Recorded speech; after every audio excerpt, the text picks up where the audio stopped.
Hey everybody, welcome back. Audrey here, the fit, fearless, and faithful mom.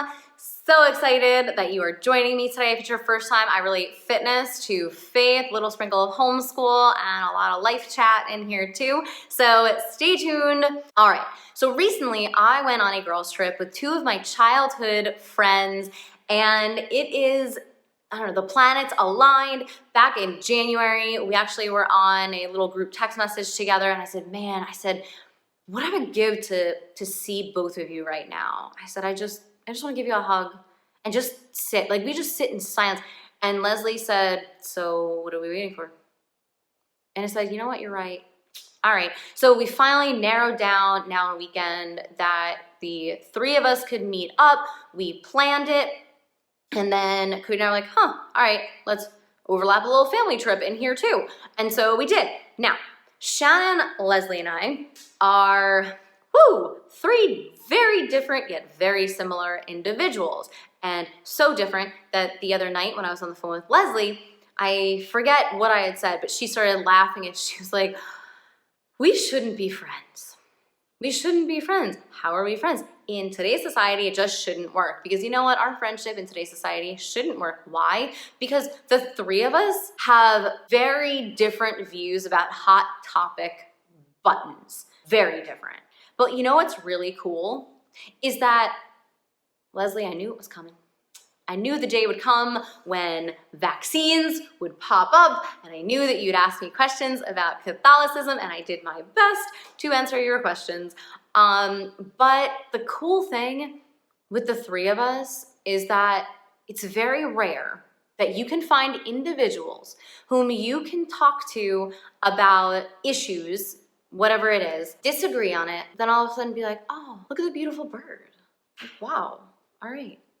Now, we were able over the course of the weekend to argue and debate, and argue not in like a negative way, but we were able to just talk and then just have a good time and no ill feelings harbored or anything like that. And it was just such a wonderful experience. Here's my main point. The three of us have known each other for 20 years. And I'm gonna put a little plus sign in there because Leslie said we're not getting rid of her until, and we all agreed on this, until we die. You're not getting rid of me. Shannon's like, hey, you're not getting rid of me. Leslie, you're not getting rid of me. Okay, you know what was wonderful about this weekend was that I felt revived. I am not taking anything away from any friendship I have right now, but hanging out with your childhood friends is different. There's just something different about hanging out with them versus hanging out with a friend that knows me really well now. Like a childhood friend, like they've been there like from the start. And so it's awesome because I just felt revived that weekend. And not that I've been like wah-wah lately, but there was just that childlike mentality came back. You know, we always had good, clean fun. When we were growing up, we didn't like go to parties and do all kinds of, what we did was we would cone people's, like we would take like cones. So I guess that's the worst thing we did is that we took like construction cones and we would put them in people's driveway. Now the people whose driveway we put them in were teachers that we knew wouldn't get really angry.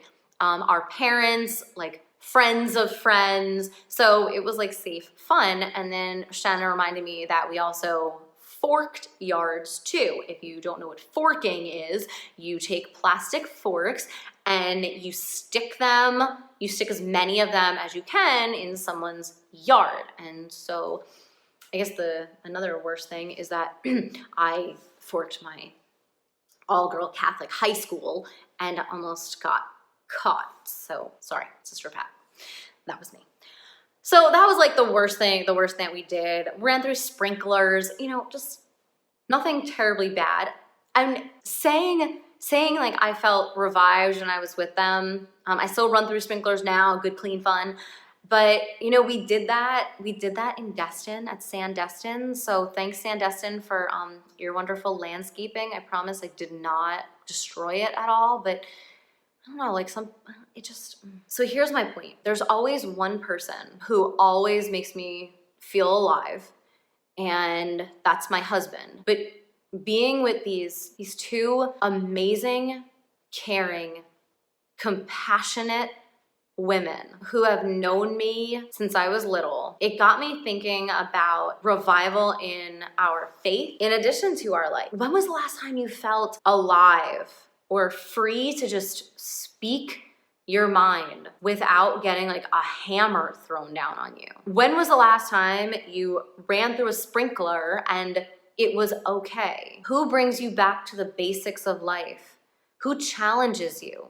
Because those ladies challenged me to answer questions about my faith. And they're continuously challenging me because I know at some point they might have another question. We need to be on our toes, not in this like defensive, like, angry position, in order to have an intelligent conversation. What are you doing right now to like beef yourself up a bit so that you can talk to another human being and actually have a good, solid, foundational argument and debate with them? What are areas of your faith and your life that you haven't explored in a while that you really should go back to? So no, Shannon, Leslie, and I have 3 totally different backgrounds.